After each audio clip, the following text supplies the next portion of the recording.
3 నెలల్లో అమలు చేస్తామని చెప్పి మూడో బడ్జెట్ ప్రవేశపెడుతూ కూడా 6 గ్యారంటీలకు చట్టబద్ధత కల్పించకుండా 6 గ్యారంటీలకు డబ్బులు కేటాయించకుండా ఈ రాష్ట్ర ప్రజల్ని మోసం చేస్తున్న కాంగ్రెస్ పార్టీని నిలదీయడానికే, కాంగ్రెస్ ప్రభుత్వాన్ని నిలదీయడానికే ఇవాళ తెలంగాణ అమరవీరుల స్తూపం సాక్షిగా మేము ఈ నిరసన కార్యక్రమాన్ని చేపట్టాం. జేమ్స్ బాండుల మాదిరిగా బాండ్ పేపర్లు రాసిచ్చారు కాంగ్రెస్ ఎమ్మెల్యేలు. గ్యారంటీ కార్డులు ఇచ్చి భద్రం చేసుకోమన్నారు.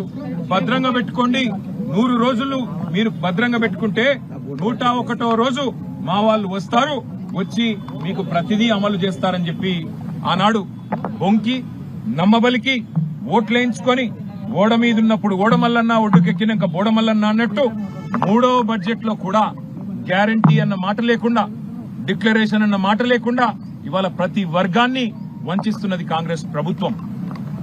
బలహీన వర్గాలకు 1,00,000 కోట్ల బడ్జెట్ అన్నారు. ఇది మూడవ బడ్జెట్.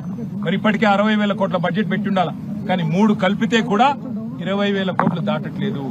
అందుకే ఈ రాష్ట్ర ప్రజల తరపున, ఈ రాష్ట్రంలోని 46 లక్షల మంది వృద్ధులు, వితంతువుల తరపున 4,000 పెన్షన్ ఎప్పుడు ఇస్తారు అని బడ్జెట్ లో ప్రభుత్వాన్ని అడుగుతాం. ఈ రాష్ట్రంలోని 1,88,00,000 మంది ఆడపిల్లలు ఎవరైతే 18 ఏళ్లు నిండిన వాళ్ళు ఉన్నారో 2,500 రూపాయలు మహాలక్ష్మి ఎప్పుడు వస్తుందా అని ఎదురు చూస్తున్న వారు ఎవరైతున్నారో ఈ బడ్జెట్ లో కాంగ్రెస్ ప్రభుత్వం స్పందించకపోతే తప్పకుండా ఈ ప్రభుత్వాన్ని వదిలిపెట్టం, నిలదీస్తాం.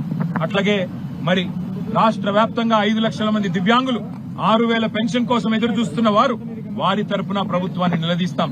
ఇవి మాత్రమే కాదు, మీరు చెప్పిన 6 గ్యారంటీలు, 420 హామీలు, మీరు రాసిచ్చిన బాండ్ పేపర్లు ఇవాళ నీటి మీద రాతలైనాయి, నీటి మూటలైనాయి తప్ప ఏమీ కాదనే విషయాన్ని మళ్ళొక్కసారి నొక్కి చెబుతాం. శాసనసభ సమావేశాల్లో, శాసన మండలి సమావేశాల్లో, బడ్జెట్ లో ఇప్పటికే ప్రభుత్వాన్ని అడుగడుగున నిలదీస్తున్నాం. అడుగడుగున వారికి నిరసన చెప్తా ఉన్నాం రాష్ట్ర ప్రజల తరపున. రైతు భరోసా 15,000 అన్నారు, కానీ ఆ రైతు బంధు 3 సార్లు ఎగ్గొట్టారు.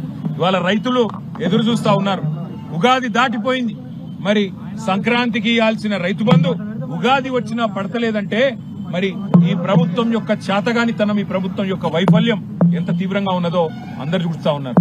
అట్లాగే 2 లక్షల ఉద్యోగాలని చెప్పి కేవలం 11,900 ఉద్యోగాలు ఇచ్చి ఇవాళ బొంకుతున్న ప్రభుత్వం, అబద్దాలు చెప్తున్న ప్రభుత్వాన్ని ఈ బడ్జెట్ లో మళ్లీ అడుగుతాం, నిలదీస్తాం.